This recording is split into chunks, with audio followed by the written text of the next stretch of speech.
Mesdames, Messieurs, bonjour et bienvenue à ce premier rendez-vous de l'information du mois de juillet dont voici les gros points. La stabilité de l'économie béninoise se confirme et pour cause, les détails à suivre dans cette revue de presse. La 1 du président de l'Assemblée nationale est salué au sujet des nombreuses réformes engagées pour l'assainissement des finances. À la Société nationale de commercialisation des produits pétroliers Sonacop, ce n'est pas la joie car tous les travailleurs ont été licenciés. Que retenir des sessions ordinaires des conseils communaux? Voilà les gros points. Mais avant le développement, allons à la découverte du quotidien L'Éco-Info, qui est le journal à l'honneur ce jour sur GS TV. Longtemps attendu, la décision de la Fédération béninoise de football est enfin tombée. Et le journal de Gilbert Menkou rapporte que tous les championnats nationaux de football sont purement et simplement annulés à cause de la pandémie du coronavirus.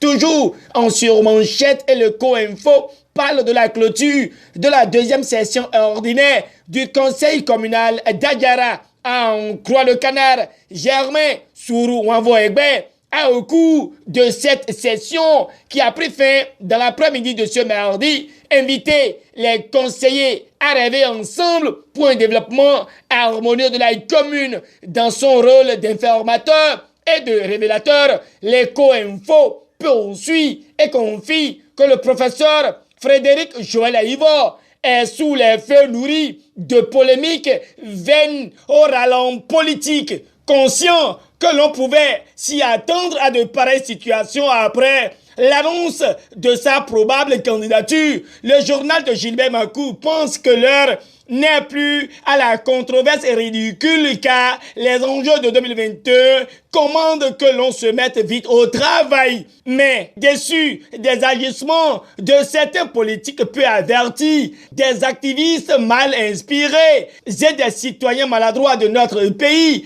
qui mènent sous le manteau une campagne de dénigrement contre le professeur Frédéric Joël Aïvor, l'Éco-Info dénonce que ces personnes précitées véhiculent de fausses rumeurs selon lesquelles il serait le plan B de Talon, intoxication, car le journal à l'honneur ce jour sur GS TV étale que l'histoire nous enseigne que lorsqu'on est appelé à lutter contre les monstres, on doit éviter de les devenir soi-même, refusant de citer leur nom afin de leur donner un grain d'honneur. L'Éco-Info révèle que ces oiseaux de mauvais augure et de la haine ne parlent jamais de leurs compétences et des qualités avérées au plan professionnel, social, économique, technique et politique du professeur Frédéric Joël Aïvor. Sans perdre le fil de sa mission, l'Éco-Info éveille les consciences sur le règne du président Patrice Talon,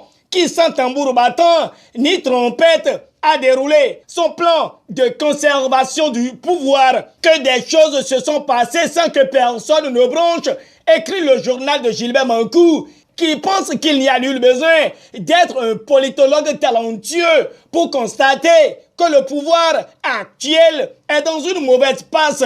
Il est en train de payer pour ses promesses électoralistes et son endettement effréné qui risque de nous valoir sous peu une économie sous ajustement avec détérioration prévisible du climat social.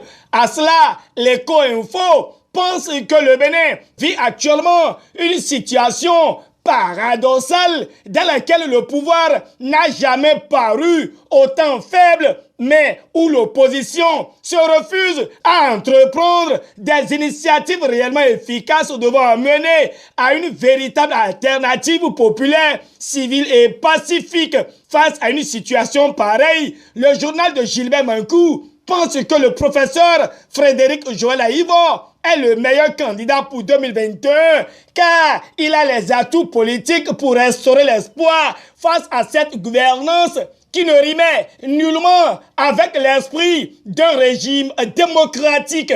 Son assiduité, son honnêteté et son dévouement au travail, sans oublier son bagage intellectuel, lui offre toutes les chances de diriger le bateau bénin. Ne traînant rien derrière lui, l'Éco-Info trouve qu'il est un candidat crédible pour faire l'affaire. Donc du calme colporteur, des informations comme quoi, il y a 8 mois, le professeur Frédéric Aïvo est le plan B de Ajavon. Quelques semaines, il est le plan B de Talon, allègrement. Et le journal de Gilbert Mankou expose qu'interrogé sur le RTB le lundi 29 juillet 2020, le président Louis Gbagbo Vlavonou confirme l'exclusion de l'opposition à la prochaine élection présidentielle. Pour lui, un élu ne devrait pas, de son propre choix, aller parrainer un candidat sans l'avis de son parti. Vlavonou annonce les couleurs, ajoute l'Afrique en marche qui se demande si nous tendons vers une troisième élection exclusive sous Talon présidentielle de 2021. Parrainage et candidature de Talon. À quoi s'en tenir? Écrit Bénin intelligent qui rassure que Vlavonou situe les Béninois. D'ailleurs, l'homme vient de faire 1 an à la tête de l'institution parlementaire avec l'installation de toutes les structures pour une gestion orthodoxe à l'Assemblée nationale, révélant les grands axes de son entretien sur le RTB. Le Béninois libéré trouve que c'est une rigueur Talon signé Vlavonou. Photo à l'appui, Matin Libre opine aussi sur l'an 1 de la 8e législature et étale le bilan de Vlavonou que Fraternité qualifie d'audacieux parce qu'il fait l'unanimité. Africa News 2 touche la même actualité, mais penche du côté de la pandémie du coronavirus au Bénin, puis signale que Louis Gbagbo Vlavonou tranquillise l'opinion publique. Mais à la Sonacop, ce n'est pas la joie, car le clairon voit que la nuit tombe en plein jour ce mardi sur les travailleurs de la Société nationale pour la commercialisation des produits pétroliers, Sonacop, car tous ont été licenciés ce mardi 30 juin 2020. À en croire le clairon, l'information a été portée à la connaissance des personnes concernées par l'administrateur provisoire chargé de la liquidation de la dite société. Les agents au siège dans les dépôts et stations qui ne fonctionnent plus depuis des mois perdent leurs emplois, rapporte le clairon qui répond que concernant les droits des travailleurs, l'administration leur a expliqué que la question sera étudiée après. L'autre chose à lire à la une de la presse béninoise ce mercredi 1er juillet 2020 est inhérente à la notation du Bénin par Bloomfield. La Nation relaie que cette agence de notation financière panafricaine confirme la bonne santé de l'économie nationale. Le Soleil Bénin Info voit que c'est le fruit de la gestion efficace des affaires au sommet de l'État. Le journal de Hervé Aladé prend la note en stable décerné au Bénin comme pour saluer la dynamique économique en marche. Après Standard & Poor's, Bloomfield approuve les réformes économiques du chef de l'État.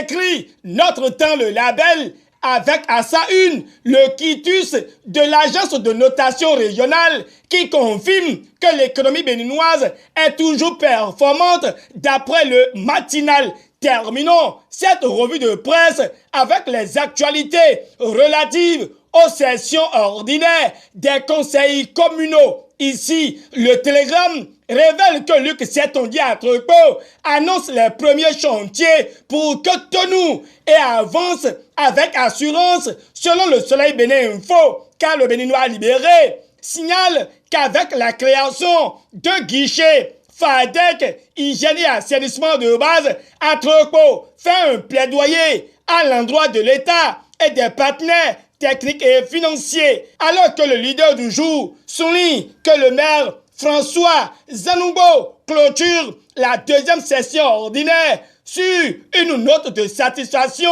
À Djohou, le télégramme révèle que 2 procès-verbaux sous Charlemagne Renfort ont été rejetés et 2 approuvés. Un tout à Porto-Novo, précisément à la Cour de répression des infractions économiques et du terrorisme criette et la nation nous parle des audiences correctionnelles où Léa Soglo et Sévéré Adjovi ont été condamnés respectivement à 10 ans et 7 ans d'emprisonnement ferme avec un mandat d'arrêt international contre les deux personnalités, renseigne le quotidien. Selon la Nation, Léa Soglo a été jugé pour une affaire de malversation financière à la mairie de Cotonou, impliquant lui et une vingtaine d'autres prévenus, notamment des cadres de l'administration municipale. Quant à Séverin Adjovi, il a été condamné à 7 ans